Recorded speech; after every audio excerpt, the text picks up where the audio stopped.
Hi guys, welcome back to my YouTube channel. Today, I'm going to show you how to make the frame dried flowers. Of course, to be able to do that, we need to have these things. It's really easy to do and you can make it even though you're sleeping. So we only need to have these things like two frames because we just need the glass of the other one. So, yun na yung pagtataklob nyo. And, kayong bahala kung anong gusto nyo yung kulay ng frame. May black, may nature color or something. But I prefer to use black today. And then, we need also these dried flowers. I just dried it on books using parchment paper para hindi siya magdikit. And then, yun lang. Itong mga flowers na to is pinanguha ko lang siya sa mga tabi-tabi, sa mga daan-daan. Tapos, yun tinuyo ko it's beautiful. I think it's pretty. So, we have to do it now. I will show you how.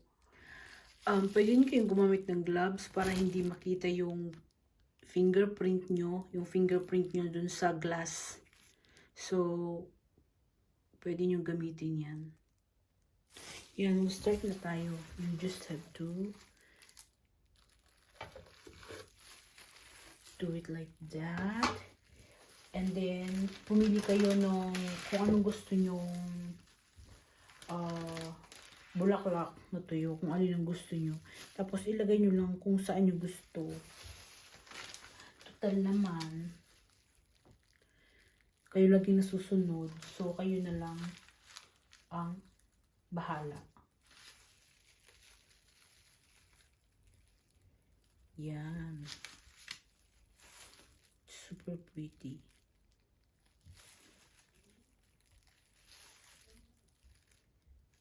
Yan.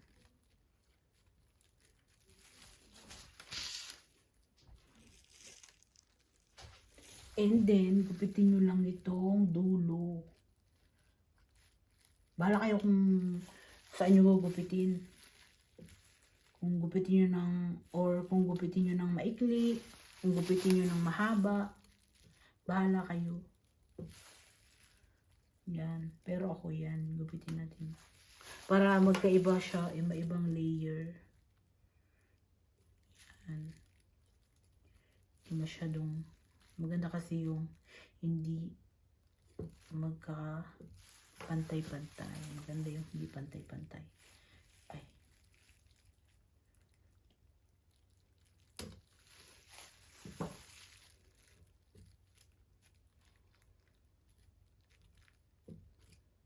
Yan.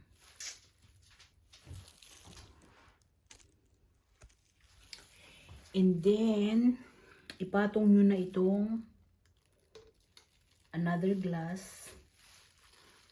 Yan, kailangan pantay siya. Kailangan pantay. Ito pala yung front. Oh my God!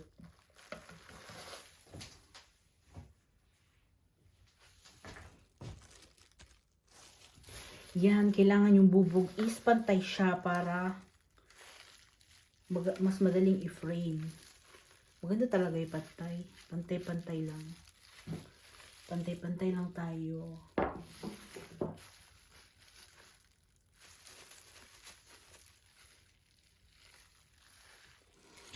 And then, just put it on the frame.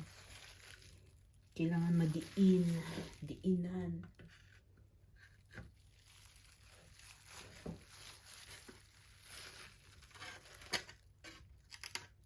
Hunay.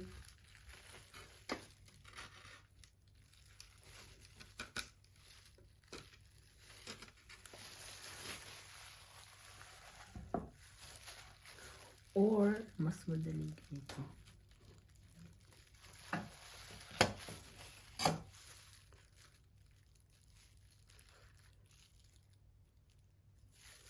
Yan.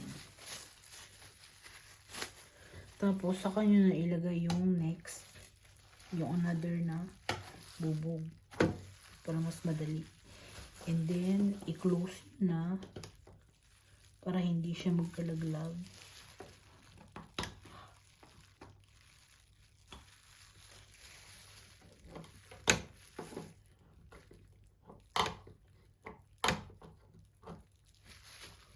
Yan.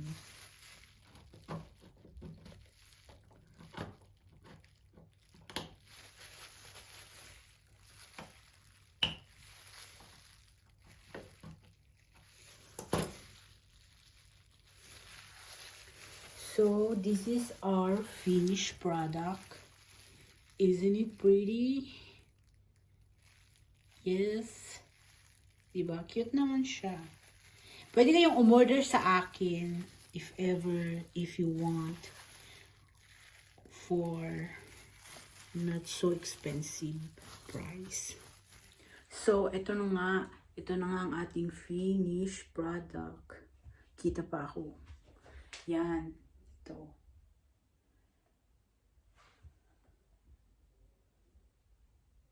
Finished product. And then, may papakita pa ako sa inyo na other frame. Yung pinarin ko din. This is lavender and it's nature color naman yung frame niya. This. Hindi yung siya rin makita.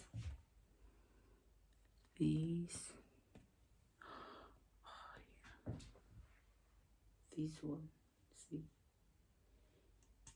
And then, I also have this. Super. Like, this is like a 3D. But it's not. Ayan. It's just like a 3D. Nakuha ko lang siya sa may bus stop. So, kinuha ko siya 3. So, ginawa kong finrame ko.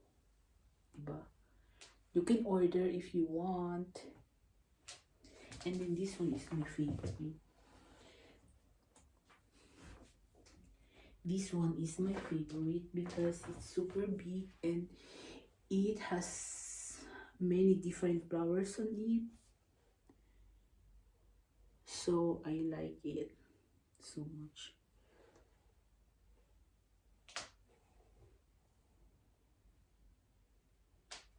Yeah.